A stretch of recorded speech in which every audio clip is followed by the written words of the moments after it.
عورت مرد برابر، ہیومن رائٹس سب برابر ہونا، مردوں کو عورتوں کو ان کے حقوق دو، اسلام عورتوں کو حقوق نہیں دیتا، یہ نہیں دیتا. ساری دنیا مرد اور عورت کے بناوٹ میں بھی فرق مانتی ہے اور ان کی ذمہ داریوں میں بھی فرق مانتی ہے. یہ آ گئے جن کو عورتوں کو جو ہے برہنہ کر کے مارکیٹ میں لانا تھا اور اسلام کو بدنام کرنا تھا، یہ مغربی تہذیب والے اور ان سے متاثر سیکولر مسلمان جو ہو گئے وہ بھی اس بات میں کہ مرد عورت برابر ہے. ورنہ آج تک دنیا میں آج بھی کوئی عقل مند اس کو تسلیم نہیں کرتا. یہ مرد عورت کے جو برابری کی باتیں کرتے نا، ان سے کہہ دو نا کہ مرد اور عورت میں جو قدرتی طور پہ فرق ہے وہ فرق کا علاج لا کر بتا دو ایسا بندہ کہ جو عورت مرد برابر ہے نا، تو مرد ہو کر وہ بچہ پیدا کرے، اس کے پیٹ کے اندر مادر رحم ڈال کر بتا دو. اور جو عورت ہے تو عورت کو مرد کی طرح جو ہے قوت دے کر بتا دو، قوت دے کے. آج جو ٹرانسجنڈر کا معاملہ چل رہا ہے اور سائنس کی ترقی اس کو بتایا جا رہا ہے کہ مرد آپریشن سے عورت اور عورت آپریشن مرد ہو رہا ہے، صرف جسم بدلا جا رہا ہے، صلاحیتیں نہیں بدلی جا رہی ہے. یعنی جنسی صلاحیت جو الگ الگ اللہ نے رکھی ہے وہ صلاحیتیں نہیں بدلی جا رہی ہے. تو اللہ نے بتا دیا جملے کے اندر لیس الذکر کالانثیٰ کہ لڑکا لڑکی کی طرح نہیں ہے. ایک اور مسئلہ اس کے اندر یہ ہے کہ حضرت مریم کی والدہ نے دعا کی تھی. حضرت مریم کی والدہ نے دعا کی تھی کہ اللہ میں مریم کو اور اس کی ذریت کو شیطان سے جو ہے کی پناہ، تیری پناہ میں دیتے ہوں شیطان مردود سے. حضرت ابو ہریرہ رضی اللہ عنہ فرماتے ہیں کہ اللہ کے نبی نے فرمایا کہ ہر بچہ جب پیدا ہوتا ہے تو اس کو شیطان چھوتا ہے جب وہ پیدا ہوتا ہے، اور اس کی وجہ سے وہ چیختا ہے سوائے مریم اور اس کے بیٹے کے. یعنی حضرت عیسیٰ علیہ السلام کو نہیں چھوا اور حضرت مریم کو نہیں چھوا اس دعا کی برکت سے. انہوں نے دعا کی تھی،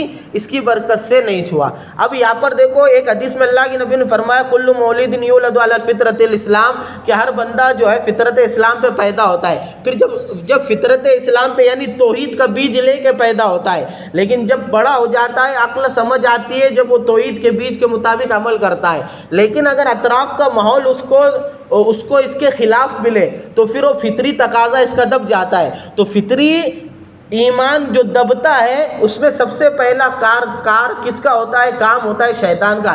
شیطان جو چھو لیتا ہے اس سے وہ فطری چیز دب جاتی ہے. اور اگر گھرانہ اگر یہودیوں کا، نصرانیوں کا، ہندوؤں کا اور دوسرا مل گیا تو وہ فطری ایمان لے کر جو بچہ پیدا ہوتا ہے وہ اس کا دب کر رہ جاتا ہے. اور اللہ رب العزت نے ہم پر یہ احسان فرمایا کہ اللہ نے مسلمان گھرانہ دیا. نتیجہ یہ ہوا کہ جو فطرت کے ساتھ ہم لے کر آئے تھے، کیا ایمان لے کر آئے تھے فطرت کے ساتھ، اسلامی گھرانے کی وجہ سے وہ فطری ایمان آج ہمارا باقی ہے.